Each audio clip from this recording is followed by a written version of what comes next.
Straight up to the day's market action. Now, both the Sensex and the Nifty closed at fresh highs for the fifth straight session. The Sensex rose 0.15% to settle at over 81,000, while the Nifty gained over 0.2% and ended above the 25,000 mark. Some of the Nifty top gainers were Power Grid, Coal India and HDFC Bank. The top laggards included M&M, Tata Steel and ITC. And let's now move on to a quick look at the global markets. Wall Street remains upbeat on a better than estimated earnings season. S&P 500 rose 0.5% and Nasdaq advanced nearly 0.8%, while the Dow dipped marginally. Yesterday, US Federal Reserve Chair Jerome Powell also signaled a rate cut in September if inflation continues to ease. The European markets, however, moved lower, with the Bank of England cutting the key rate to 5% from 5.25% for the first time in 4 years. And joining us right now is Peter Cardillo. He's the Chief Market Economist at Spartan Capital Securities. He's joining in from Italy. Hi, Peter. Thank you for joining in. Peter, the Bank of England, of course, has cut rates for the first time in 4 years. European markets probably still processing it. They turned a bit lower earlier in the day. But how do you see the larger impact? Well, I think, it's going to be a bit of a positive, that Great Britain's economy has been under pressure and they needed to do something. Obviously, with the new government in charge, they are trying to prop up the economy as much as they can. And even though inflation is somewhat sticky, they have taken that step, which I think was necessary in order to get the economy moving again. It's a combination of several factors. The exiting out of the Eurozone a couple of years ago certainly, from an economic standpoint, backfired. And then, of course, we had the high rates of inflation. So you had two very negative factors impacting the British economy. But I think the risk might be well rewarded. I don't think this is going to be the only cut. I think there'll be more cuts ahead. If you look at things on a global scale, here in the States, we're headed for lower rates, while in Japan, they reversed monetary policy, and now they're looking at higher rates. But in general, I think the trend to lower rates is now in motion.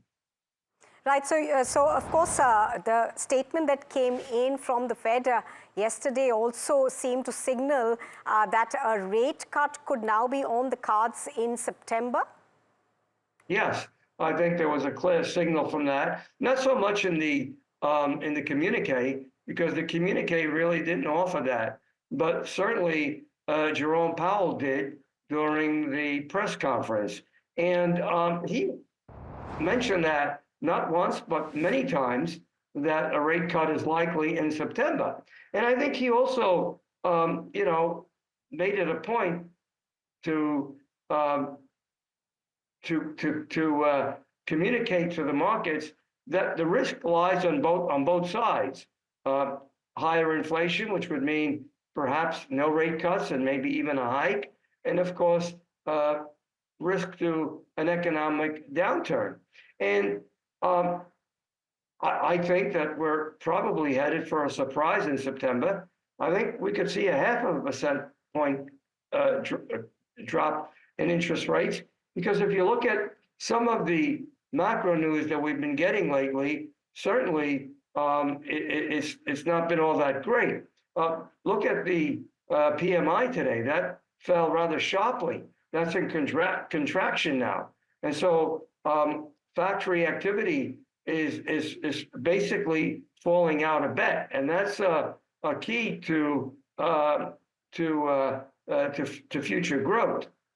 Also, we had the jobless claims out today, and we saw that on a weekly basis they were up 15,000. But if you looked at the continuous claims, they are getting close to 2 million. And that's indicative of the fact that the job market is likely to surprise on the downside and not on the upside. When I say the downside, I mean weaker than we've been looking at. So there's a good possibility that tomorrow's non-farms are going to come in lower than market consensus. Right, on a bit of a separate issue now, how do you see the increasing tensions in the Middle East playing out, specifically impacting crude as well as the global markets? Yeah, sure.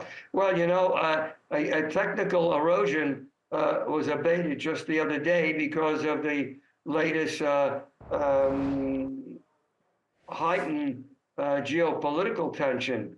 The assassination of one of the Hamas chiefs in Iran certainly is a problem going forward for the region, and that means that more retaliation from both sides is probably going to happen within a special time frame, and that just supports oil prices.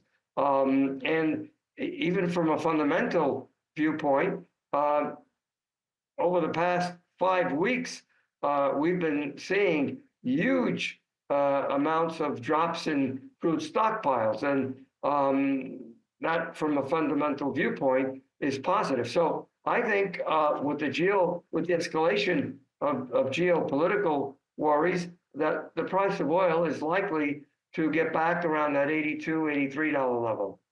All right, Peter Cardillo, thank you very much for joining us on this broadcast. Thank you.